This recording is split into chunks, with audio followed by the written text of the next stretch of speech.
নমস্কাৰ ছাত্ৰ ছাত্ৰীসকল মই কাজল কুসুম দেৱী আজি মই তোমালোকৰ আগত আলোচনা কৰিম অষ্টম শ্ৰেণীৰ সমাজ বিজ্ঞানৰ ভূগোল খণ্ডৰ পৰা পাঠ 4 বসতি গ্ৰাম্য জীৱন আৰু নগৰীয়া জীৱনৰ অংশ 4 ইয়াৰ আগৰ ভিডিঅটোত আমি আলোচনা কৰিছিলো বিভিন্ন শ্ৰেণীৰ নগৰ আৰু অসমৰ প্ৰধান নগৰসমূহৰ বিষয়ে এতিয়া আজিৰ ভিডিঅ'তনো তোমালোকে কি জানিব পাৰিবা সোৱা নগৰত সৃষ্টি হোৱা বিভিন্ন ধৰণৰ সমস্যা সম্বন্ধে অৰ্থাৎ নগৰতনো কি সমস্যাৰ উদ্ভৱ হয় এই সমস্যাসমূহ কিয় উদ্ভৱ হয় এই সম্পৰ্কে আমি আজি আলোচনা কৰিম এটা তোমালোকে নিশ্চয় জানা যে নগৰ এখন নট জনসংখ্যা খন হোৱা দেখা যায় কাৰণ নগৰত বিভিন্ন ধৰণৰ সুবিধাসমূহ উপলব্ধ অৰ্থাৎ নগৰত শিক্ষাৰ সুবিধা আছে স্বাস্থ্যজনিত সুবিধাবোৰ আছে আন বিভিন্ন সেৱাসমূহৰ সুবিধা নগৰত উপলব্ধ বিভিন্ন বাণিজ্যিক সাংস্কৃতিক কেন্দ্ৰসমূহ দেখা যায় তাৰ উপৰিও উদ্যোগ কলকাৰখানা নগৰত বেছিকৈ আছে তাৰ কাৰণে কি হয় কৰ্মসংস্থাপনৰ বাবেও বিভিন্ন মানুহৰ গাঁও অঞ্চলৰ পৰা বা আন ঠাইৰ পৰা নগৰ এখনলৈ প্ৰব্ৰজন হয় এতিয়া এই নগৰসমূহত যেতিয়া মানুহৰ প্ৰব্ৰজন হয় যেতিয়া জনসংখ্যা বাঢ়ি যায় এই সুবিধাসমূহৰ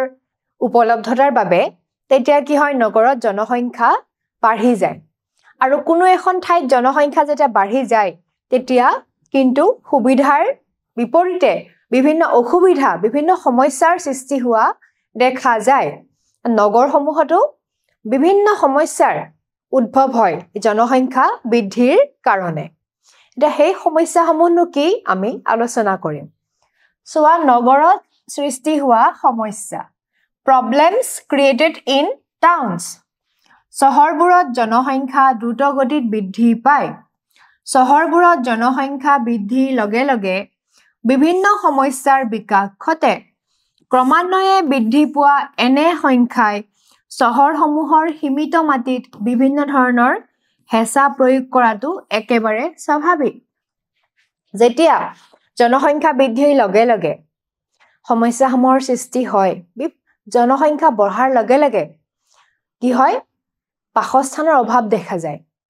তাৰ কাৰণ কি বাৰু জনসংখ্যা যিমানে বাঢ়িব মাটিৰ প্ৰয়োজনীয়তা মাটিৰ চাহিদা বাঢ়ি যায় বিভিন্ন অৰ্থনৈতিক ক্ৰিয়াকলাপৰ কাৰণে মাটিৰ প্ৰয়োজন হয় নগৰৰ সম্প্ৰসাৰণ হ'বৰ কাৰণে মাটিৰ প্ৰয়োজন হয় গতিকে তাৰ কাৰণে কি কৰা দেখা গৈছে বাৰু বনাঞ্চলসমূহ ধ্বংস কৰা দেখা গৈছে পাহাৰসমূহ কাটি তাত বসতি স্থানৰ সৃষ্টি কৰিছে তাৰ ফলত কি হৈছে বিভিন্ন সমস্যাৰো সৃষ্টি হোৱা দেখা গৈছে গতিকে জনসংখ্যা যিমানে বাঢ়িব মাটিৰ পৰিমাণ সিমানে কমি যায় সীমিত হৈ যায় গতিকে যি সীমিত মাটি আছিল তাৰ ওপৰতে কিমান হেঁচা সৃষ্টি হয় গতিকে প্ৰাকৃতিক সম্পদৰ ওপৰত জনসংখ্যা বৃদ্ধিয়ে হেঁচাৰ সৃষ্টি কৰা দেখা যায় মাটিৰ চাহিদা বৃদ্ধি কেৱল বসতিৰ উদ্দেশ্যে নহয় পথ দোকান উদ্যোগ প্ৰতিষ্ঠান আদি নিৰ্মাণৰ বাবেও হয় এটা জনসংখ্যা বঢ়াৰ লগে লগে মই ক'লো যে মাটিৰ প্ৰয়োজনীয়তা বাঢ়ি যায় আৰু মাটিৰ প্ৰয়োজনীয়তা বঢ়াৰ লগে লগে কি হয় মাটিৰ চাহিদাও বাঢ়ি যায় এতিয়া অকল বসতিৰ কাৰণে মাটিৰ চাহিদা নাবাঢ়ে জনসংখ্যা বৃদ্ধিৰ লগে লগে কোনো এখন ঠাইত অৰ্থনৈতিক ক্ৰিয়াকলাপ উদ্যোগৰ স্থাপন আদিৰ সৃষ্টি হয় নগৰখন সম্প্ৰসাৰণ হৈ গৈ থাকে গতিকে মাটিৰ চাহিদা বাঢ়ি যায় পথ নিৰ্মাণ কৰিব লাগে উদ্যোগ স্থাপন কৰিব লাগে কলকাৰখানা স্থাপন কৰিব লাগে আন অৰ্থনৈতিক কাৰ্যকলাপবোৰ কৰিব লাগে গতিকে মাটিৰ প্ৰয়োজন হয় গতিকে মাটিৰ চাহিদা জনসংখ্যা বৃদ্ধিৰ ফলত দিনক দিনে বাঢ়ি গৈ থাকে বিভিন্ন কাৰণত চহৰলৈ মানুহৰ প্ৰব্ৰজনৰ বাবে অধিক লোকে সীমিত স্থানত বাস কৰিবলগীয়া হয় চহৰৰ এনে অপৰিকল্পিত সম্প্ৰসাৰণে সামগ্ৰিক পৰিৱেশৰ অৱনতি ঘটায় আৰু বিভিন্ন সমস্যাৰ উদ্ভৱ হয় এতিয়া আমি জানো যে মানুহে চহৰলৈ বিভিন্ন কাৰণবশতঃ কি কৰে প্ৰব্ৰজন কৰে এখন ঠাইৰ পৰা নিজৰ ঠাই ত্যাগ কৰি লক্ষ্যস্থানসমূহলৈ আহে বিভিন্ন সুবিধা আছে কাৰণে এই চহৰসমূহত চহৰত যেতিয়া জনসংখ্যা বাঢ়ি যায় তেতিয়া কি হয় বিভিন্ন সমস্যাৰ সৃষ্টি হয় মানুহে সীমিত মাটিতে কি কৰিবলগীয়া হয় সমাযোজন কৰিবলগীয়া হয় বাসস্থানৰ কাৰণে সীমিত সংখ্যক মাটি থাকে কাৰণ জনসংখ্যা বঢ়াৰ লগে লগে মাটিৰ প্ৰয়োজনীয়তা বাঢ়ি যায় মাটি বিভিন্ন কামত ব্যৱহাৰ হয় গতিকে এই ভূমি সম্পদৰ ওপৰত এটা কি পৰে হেঁচাও পৰে তাৰ উপৰিও সামগ্ৰিক পৰিবেশৰ আমাৰ পৰিবেশৰ যেটো ব্যালেন্স ইকোলজিক্যাল যি ব্যালেন্স হেয়াও নোহোৱা হৈ যায় পৰিবেশ বিনষ্ট হয় যেহেতুকে বিভিন্ন কাৰণবশত মাটি মুকলাবৰ কাৰণে আমি বনাঞ্চল ধ্বংস কৰিছো বিল পিটনি এবোৰ পুতিছো গতিকে তাৰ ফলত কি হয় পৰিবেশৰ ওপৰত ব্যাপক ক্ষতি হোৱা দেখা যায় এতিয়া জনসংখ্যা বৃদ্ধিৰ ফলত বাহনৰ সংখ্যা দ্ৰুতগতিত বৃদ্ধি পায় নগৰৰ ভিতৰৰ সংকীৰ্ণ পথৰ বাবে যান-বাহনসমূহে বিশাল যান-জঁটৰ সৃষ্টি কৰিব পাৰে আকৌ জনসংখ্যা যিমানে বাঢ়ি যায় গাড়ী মটৰৰ সংখ্যা সিমানেও বাঢ়ি যায় আজিকালি তোমালোকে নিশ্চয় দেখিছা যে এখন ঘৰত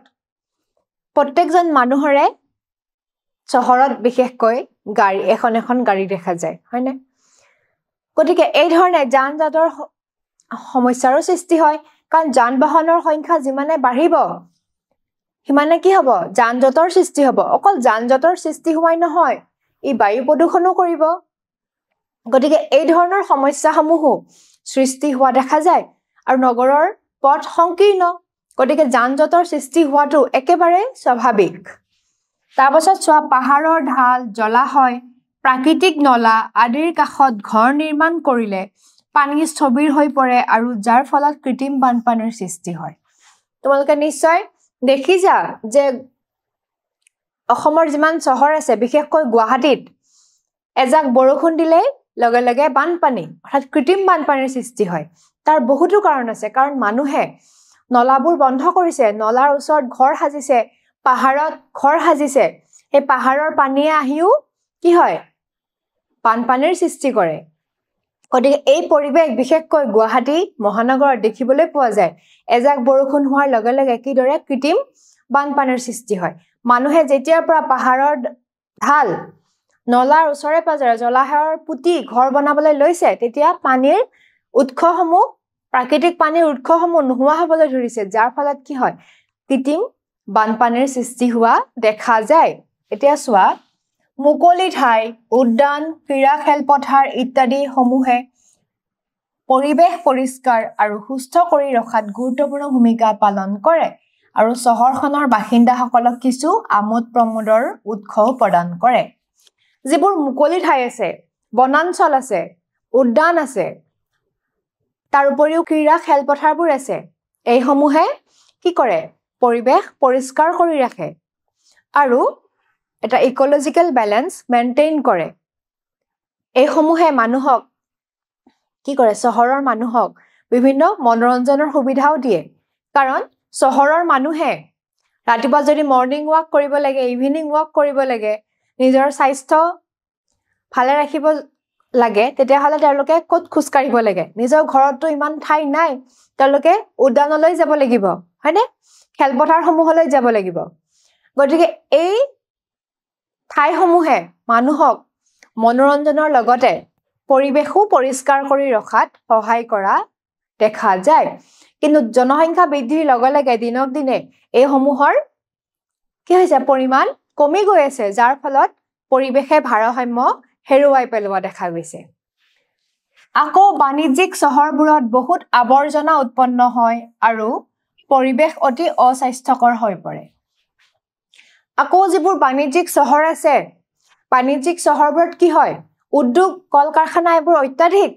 গতিকে তাৰ পৰা আৱৰ্জনাৰো সৃষ্টি হয় সেই আৱৰ্জনাসমূহ য'তে ত'তে যেতিয়া পেলায় পানীত পেলায় যিকোনো পলসুৱা মাটিত যেতিয়া পেলায় তেতিয়া কি হয় পৰিবেশ বিনষ্ট হয় পানী প্ৰদূষণ হয় মাটি প্ৰদূষণ হয় গতিকে যিবোৰ বাণিজ্যিক চহৰ আছে তাৰ পৰা ঔদ্যোগিক আৱৰ্জনাবোৰ ওলোৱাৰ ফলত সেইসমূহে ভূমি মাটিটো প্ৰদূষণ কৰে তাৰ উপৰিও উদ্যোগৰ পৰা যিবোৰ ধোঁৱা ওলায় সেইসমূহে কি কৰে বায়ু প্ৰদূষণ কৰে গতিকে এই ধৰণৰ বিভিন্ন সমস্যাৰ সৃষ্টি চহৰবোৰত হয় তাৰোপৰি চোৱা এখন চহৰৰ নদী নলা আদিত বাসিন্দাসকলে জাবৰ-জোথৰ পেলোৱাৰ বাবে আৰু অপব্যৱহাৰ কৰিলে ইয়াৰ স্বাভাৱিক ৰূপ আৰু কাৰ্যক্ষমতা ক্ষতি হয় যেতিয়া এখন চহৰৰ মাজেৰে বৈ যোৱা নদী নলাসমূহত মানুহে আৱৰ্জনা পেলায় তোমালোকে দেখিছিলা যেতিয়া আমি প্ৰথম অধ্যায়টো আলোচনা কৰিছিলো যে গুৱাহাটীৰ ভৰলু নদীখন মানুহে আৱৰ্জনা পেলোৱাৰ ফলত বা ঔদ্যোগিক আৱৰ্জনা পেলোৱাৰ ফলত কি হৈছে মানুহৰ কাৰ্যৰ ফলত দূষিত হৈছে গতিকে এই ধৰণে যেতিয়া নদীসমূহ বা নলাসমূহত মানুহে আৱৰ্জনা পেলায় ঔদ্যোগিক আৱৰ্জনা পেলায় তেতিয়া সেই ঠাই দূষিত হয় অকল পানী দূষিত হোৱাই নহয় আমাৰ পৰিৱেশো বিনষ্ট হয় এতিয়া চোৱা গাঁও আৰু নগৰবাসীৰ জীৱনশৈলী উন্নত কৰাৰ বাবে চৰকাৰে দুখন আঁচনি প্ৰৱৰ্তন কৰিছে আঁচনি দুখনৰ নাম চোৱা ৰাষ্ট্ৰীয় গ্ৰাম্য জীৱিকা অভিযান নেশ্যনেল ৰুৰেল লিভলিহুড মিছন আৰু দ্বিতীয়খন হ'ল ৰাষ্ট্ৰীয় নগৰীয়া জীৱিকা অভিযান যাক ইংৰাজীত কোৱা হয় নেশ্যনেল আৰবান লিভলিহুড মিছন গতিকে এই দুখন আঁচনি চৰকাৰে প্ৰৱৰ্তন কৰিছে এই আঁচনি প্ৰৱৰ্তন কৰাৰ আঁৰত বিভিন্ন উদ্দেশ্য আছে এই উদ্দেশ্যসমূহনো কি চোৱা এই আঁচনিসমূহৰ প্ৰৱৰ্তনৰ মূল কাৰণসমূহ প্ৰথমটো হ'ল দৰিদ্ৰ লোকক আৰ্থিক সাহায্য প্ৰদান কৰা অৰ্থাৎ দুখীয়া অৰ্থনৈতিকভাৱে দুৰ্বল মানুহসকলক আৰ্থিক সাহায্য প্ৰদানৰ উদ্দেশ্যে সেই আঁচনিসমূহ ৰূপায়ণ কৰা হৈছিল তাৰোপৰি দ্বিতীয়তে চোৱা দক্ষ ব্যক্তিক কৰ্মসংস্থাপনৰ সুবিধা প্ৰদান কৰা যিসকল ব্যক্তি দক্ষ শিক্ষা দীক্ষা আছে কাৰিকৰী শিক্ষা আছে তেওঁলোকক নিয়োগৰ সুবিধা দিয়াৰ বাবেও সেই আঁচনিৰ ৰূপায়ণ কৰা হৈছিল তৃতীয়তে চোৱা ঘৰুৱা আয় আদি বৃদ্ধি কৰা যি ঘৰুৱা আয় এখন ঘৰৰ যিটো ইনকাম টোটেল ইনকাম সেইটো বৃদ্ধি কৰাৰ বাবেও সেই আঁচনি দুখন প্ৰৱৰ্তন কৰা হৈছিল গতিকে এই বিভিন্ন কামৰ কাৰণে সেই আঁচনি দুখন ৰূপায়ণ কৰা হৈছিল যাতে মানুহ বিশেষকৈ আৰ্থিকভাৱে দুৰ্বল মানুহ বা নিবনুৱাসকল উপকৃত হয় এতিয়া চোৱা খোৱা পানীৰ অভাৱ আন এক সমস্যা জনসাধাৰণৰ বাবে বিশুদ্ধ খোৱা পানী যোগানৰ ব্যৱস্থাৰ নগৰসমূহত পৰ্যাপ্ত নাই গতিকে চোৱা খোৱা পানীৰ অভাৱ নগৰৰ এটা সমস্যা নগৰত এই সমস্যাটো দেখা যায় আমি পাঠ 1ত আলোচনা কৰিছিলো যে নগৰসমূহত এই সমস্যাবোৰ কিয় দেখা যায় জনসংখ্যা বৃদ্ধিৰ লগে লগে তাৰ উপৰিও প্ৰদূষণৰ বাবে ঔদ্যোগিকৰণৰ বাবে প্ৰাকৃতিক পানীৰ উৎসসমূহ বা ভূগৰ্ভস্থ পানীৰ স্তৰ শুকাই যোৱাৰ ফলত কি হৈছে খোৱা পানীৰ অভাৱে দেখা দিছে আৰু নগৰৰ বা চহৰসমূহৰ ই এক জ্বলন্ত সমস্যা বিশুদ্ধ খোৱা পানীৰ অভাৱ উদ্যোগ আৰু যান-বাহনৰ পৰা নিৰ্গত ধোঁৱা আৰু লগতে অত্যাধিক শব্দই চহৰৰ মানুহক অতিষ্ঠ কৰে এতিয়া উদ্যোগ আৰু যান-বাহনৰ পৰা যি ধোঁৱা ওলায় সেই সময়ত কি কৰে বায়ু প্ৰদূষিত কৰে পৰিৱেশৰ ক্ষতি কৰে উদ্যোগৰ পৰা যি শব্দ যান-বাহনৰ যি শব্দ হেয়াই কি কৰে শব্দ প্ৰদূষণ কৰে মুঠতে জনসংখ্যা বৃদ্ধিৰ লগে লগে বিভিন্ন প্ৰকাৰৰ সমস্যাই দেখা দিয়ে এতিয়া চোৱা সমস্যাসমূহ সমাধান কৰিবলৈ আগতীয়াকৈ চহৰখনৰ ভৌগোলিক পৰিৱেশৰ ওপৰত ভিত্তি কৰি সঠিক পৰিকল্পনা কৰাটো অতি প্ৰয়োজনীয় গতিকে এই যে সমস্যাসমূহ আমি দেখিলো নগৰ এখনত কেনেকুৱা ধৰণৰ সমস্যাৰ সৃষ্টি হ'ব পাৰে এই সমস্যাসমূহ সমাধানৰ কাৰণে কি কৰিব লাগিব এটা পৰিকল্পনা লাগিব আগৰ পৰা পৰিকল্পনা কৰিব লাগিব অপৰিকল্পিত যিবোৰ চহৰ সেই সমূহত এই সমস্যাবোৰ বেছি দেখা যায় গতিকে পৰিকল্পনা কৰিব লাগিব আৰু আমি চৰকাৰেটো বিভিন্ন ধৰণৰ আঁচনি বা কাৰ্য ৰূপায়ণ কৰে তাৰ উপৰিও আমাৰ জনসাধাৰণো সজাগ হ'ব লাগিব এই ক্ষেত্ৰত তাৰোপৰি চোৱা অপৰিকল্পিতভাৱে চহৰসমূহৰ নিৰন্তৰ সম্প্ৰসাৰণে কোনো এটা সময়ত ইয়াক মানুহৰ বাবে অনুপযুক্ত কৰি তুলিব পাৰে আৰু অপৰিকল্পিতভাৱে কোনো পৰিকল্পনা নকৰাকৈ আমি যেতিয়া চহৰসমূহ ক্ৰমান্বয়ে নিৰন্তৰে নিৰৱচ্ছিন্নভাৱে সম্প্ৰসাৰণ কৰি গৈ থাকো তেতিয়াহ'লে কিন্তু ই বিভিন্ন সমস্যাৰ সৃষ্টি কৰিব পাৰে গতিকে পৰিকল্পনাটো অত্যন্ত জৰুৰী